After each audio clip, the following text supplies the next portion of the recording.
Mayor Koch will present Quincy's 2026 budget to the City Council on Monday, May 5th.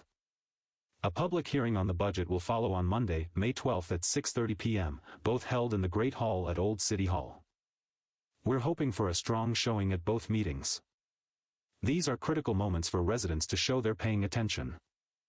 If you have something to say, the public hearing is your chance to say it. But even just being in the room, on either night, sends a message. Let's pack the hall and make sure the community's voice is present and heard.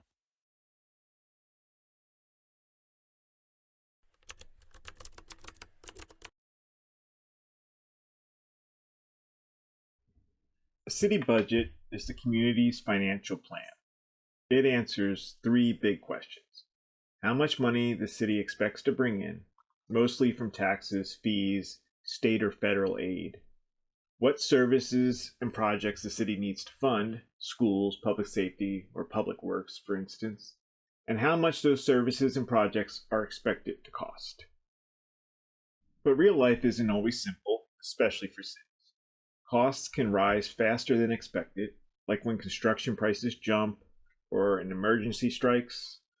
Revenues can fall short too, if state funding gets cut or if new growth slows. When that happens, cities have a few choices: cut back on spending, find new sources of revenue, or borrow. Though borrowing adds debt that taxpayers eventually have to repay. Good budgeting means being ready for change. To illustrate this, think about how a household budget works. You plan your income, your bills, and what you can set aside for groceries, repair, or savings.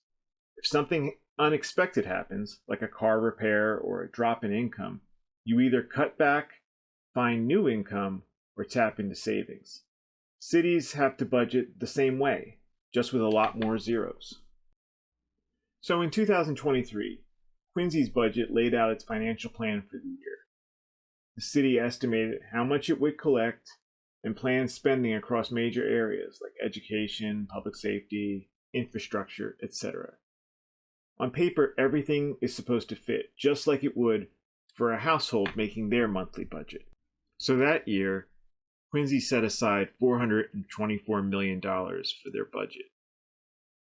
The largest category was 32% for education, followed by public safety at just under 20%, and employee benefits at 17.4%.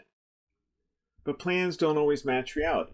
This is Quincy's actual balance sheet for 2023.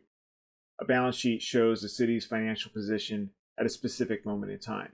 It lists assets, the things the city owns or is owed. It lists liabilities, the money the city owes to others, and it shows the net position, the city's overall financial health after assets and liabilities are balanced against each other. Some areas, like education and public safety, ended up costing more than the city originally planned. Others cost less, although some costs are harder to track exactly. Here's a closer look at how the city's actual spending lined up, or didn't, with its original plan. Overall, Quincy spent about $34 million more than it originally budgeted in 2023, and we pointed that out in our last video. The biggest overruns were in education and public safety, where actual spending was much higher than planned. We're conscious about comparing apples to apples, so we're not putting out an exact figure for those overruns. Across the board, the city's spending patterns didn't exactly match the original plan, and those gaps matter when it comes to managing taxpayer money. In 2023, Quincy planned to spend about $424 million, but actual expenses came in much higher, $498 million, creating a $74 million gap between what was budgeted and what was spent. But when you look at the city's full financial statements, the total change in net position was only about a negative $34 million, not the full $74 million shortfall. The smaller number reflects adjustments from a mix of variables and one-time events, like transfers from other accounts, grants and capital contributions, differences between depreciation estimates and real spending, under-budgeted liabilities, and unusual events like reimbursements, settlements, or property sales. We know this stuff isn't easy to untangle, and that's part of the problem. Quincy's budget has become so complex and so unbalanced that it's hard for residents to follow where the money's going. At Adjust Quincy, we're doing our best to get it right for you. If we mess something up, we're going to say so and fix it. But when we get it right, like we often do, we're going to say it clearly and say it loud. Because this is our city, and it's our money.